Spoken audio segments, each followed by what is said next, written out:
Admiral Vexhi's tentacles trembled as he stared at the tactical display. The holographic representation of the galaxy's outer rim pulsed with angry red dots, each one a human outpost that shouldn't exist, shouldn't be thriving, and certainly shouldn't be expanding at this terrifying rate.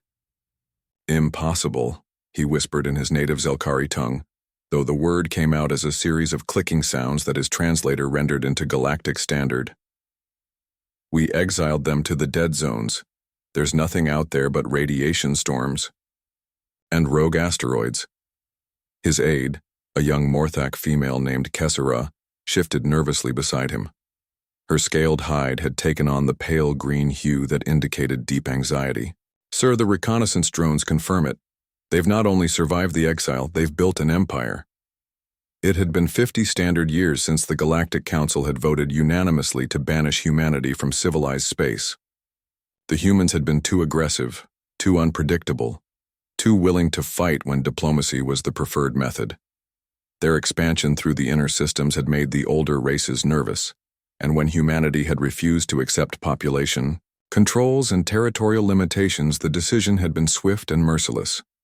"Ship them to the galactic edge," Council Overseer Thrall Noon had declared. "Let the void and the wasteland teach them humility. If they survive a generation out, there perhaps we'll reconsider."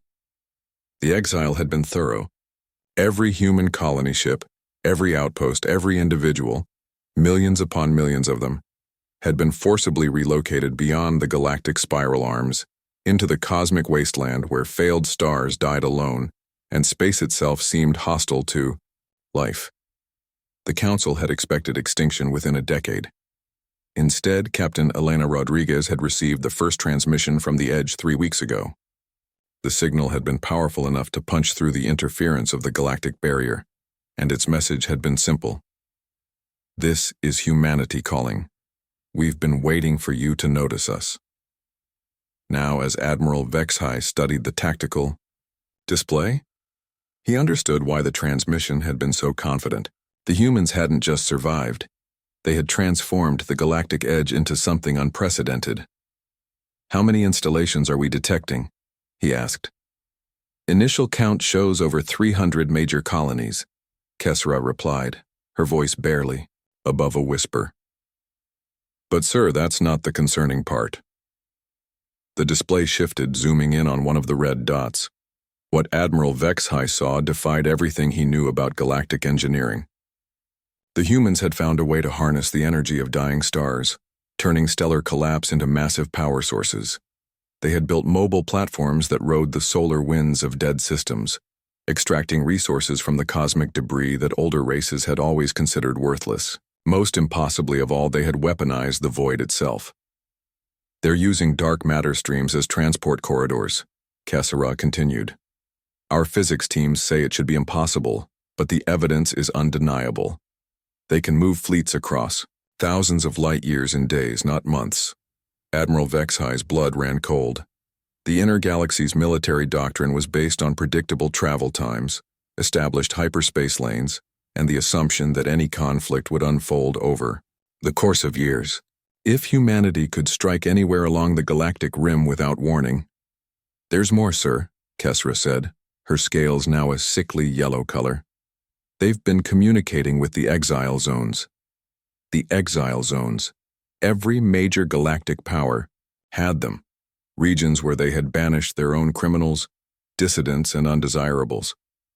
The Council had always assumed these scattered populations would remain isolated, struggling to survive in the hostile environments where they had been abandoned.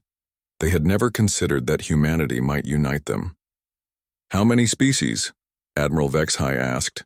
47 distinct exile populations have responded to human coalition calls," Kessera replied. "Sir, they're calling themselves the Outcasts Alliance. Intelligence estimates their combined military strength now rivals any single council member." The irony was bitter. In trying to eliminate humanity's influence, the council had inadvertently created something far more dangerous. The humans had found all the galaxy's discarded peoples and forged them into a single, unified force fueled by shared resentment and the desire for justice. Admiral Vexhi activated his communicator. Get me a direct line to the council chambers. Priority Alpha. Within moments, the familiar blue hologram of Overseer Thrall Noon materialized before him. The ancient Quellen's eye stalks swiveled to focus on the Admiral, and his expression was one of barely contained annoyance. This had better be urgent, Admiral. I'm in the middle of agricultural negotiations with the Centauri Syndicate. Sir, humanity has returned. The Overseer's eye stalks froze. Impossible. We sent them to die in the void. They didn't die, sir. They thrived, and now they've united every exile population in the galaxy. Admiral Vexhai gestured to his tactical display. They're calling it a coalition, but sir, it looks more like an invasion fleet to me. For the first time in his 3-century life, Admiral Vexhai watched Overseer Thrall Noon's composed demeanor crack.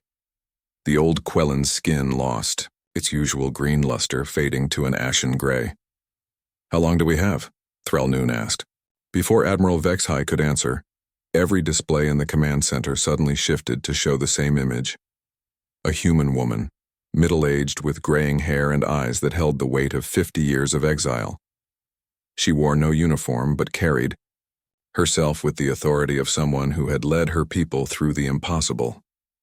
Greetings, Galactic Council, she said, her voice carrying across every communication channel simultaneously. My name is Elena Rodriguez, and I speak for the Outcasts Alliance.